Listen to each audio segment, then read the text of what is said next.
Good day, ladies and gentlemen. In the next few minutes, I would explain inflation by this presentation. You may have to correlate the slides flashed with what I am speaking actually. Consider our campus as a country. Let us name it as the Infla Nation. We 50 of us are the only citizens in it. I am a chocolate manufacturer come seller running the Happy Shop with Heaven brand chocolates. All the ladies in the class are entrepreneurs with a fixed monthly net profit of rupees 1 lakh. All the gents are salaried executives with a fixed monthly salary of rupees 1 lakh. 10 ladies and 10 gentlemen purchase one chocolate each on a daily basis from my shop at a price of rupees 10 each. My production capacity and daily sale accordingly is 20 chocolates. I employ 2 people as employees with a monthly salary of rupees 10,000 each.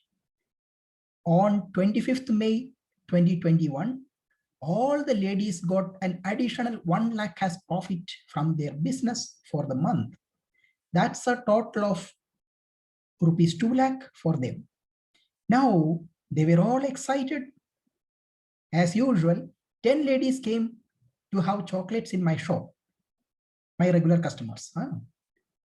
But this time they all purchased more than one chocolate per head because they all had additional money. They all were excited, were in a mood to celebrate. Also, an additional 5 ladies came to have chocolates since they had this additional money with them. Now, my daily supply limit of 20 chocolates were going to get exhausted. 15 were already sold, only 5 were balanced.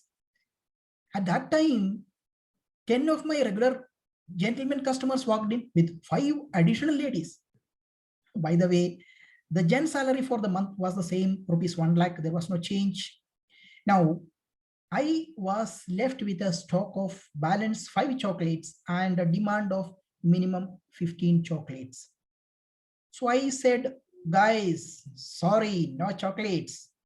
They all started protesting, saying that they came to celebrate and I failed to live up to their expectations. They started requesting, please do something. There are no other shops in the country. We are starving. Look into your store. Some few quantity may be there, all this. So I went in,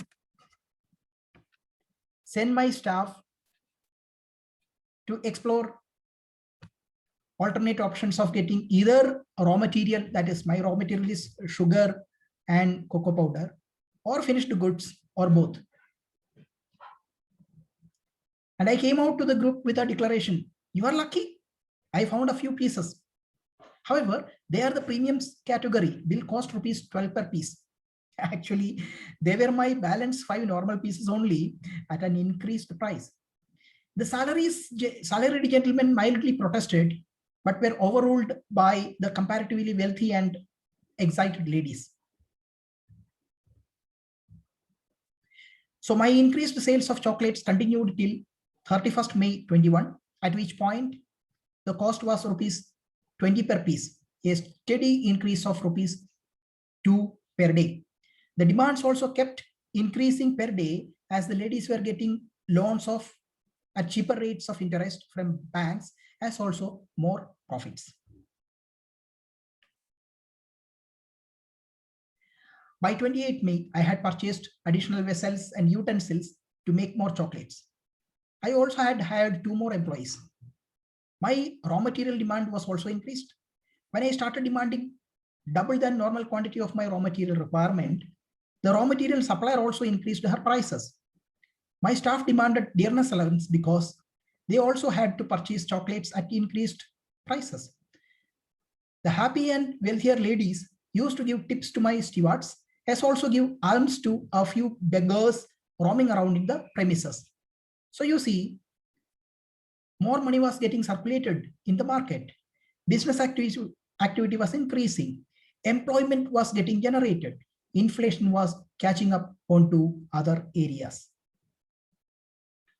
What we saw now may be called as the supply side inflation from 25 to 28 May and demand pull inflation from 25th to 31st May.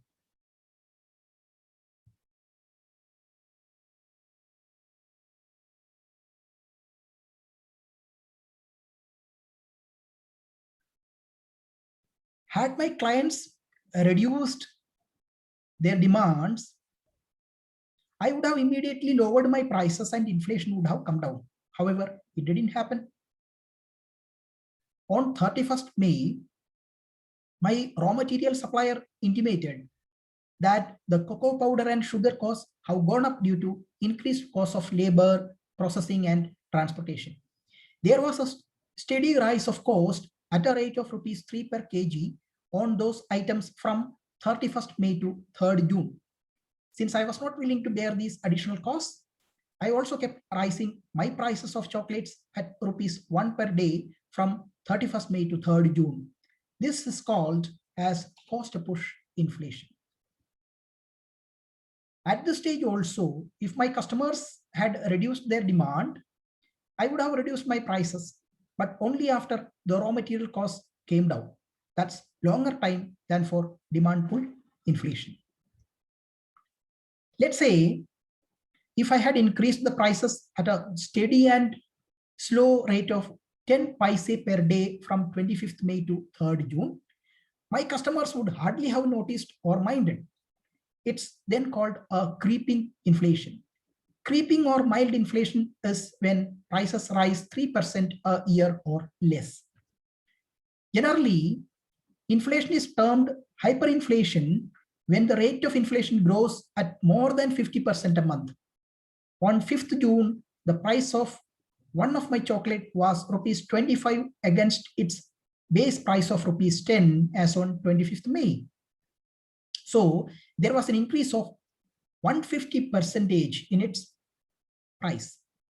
You see, throughout the whole rising prices, who was hurt most?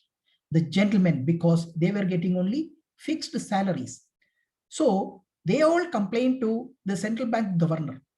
The governor himself, being a salaried executive, was feeling the pinch of the chocolate inflation and wanted to control the situation. So he sent SMSs to the lady entrepreneurs at their business loans that their business loans will now start costing an additional interest of 1%. He also declared that if the ladies purchased government bonds, he will give them IT exemption. The ladies got scared. They purchased government bonds and paid back their loans with whatever surplus money they had. Now, number and demand of my consumers started dropping steadily from 3rd June to 6th June. So to sustain business, I was compelled to cut my prices at a steady rate of rupees 2 per day. This is called deflation. So obviously, if we consider the rate of inflation between 25th May to 3rd June and 3rd to 6th June, there was a reduction in the rate, right? It's called disinflation. I started taking less raw material, hence raw material costs came down. I terminated my 2 additional employees and closed down the operation for additional production. So the overall business operation in Infla Nation came down, causing unemployment. Yesterday, I went to RBI Governor's office in Kolkata and asked him how he calculated the prevailing inflation in Infla Nation. He said he used any or all of the 4 methods as flashed here. He further clarified that all methods will be adopted by the central government and the Central Bank of Infla Nation to control inflation.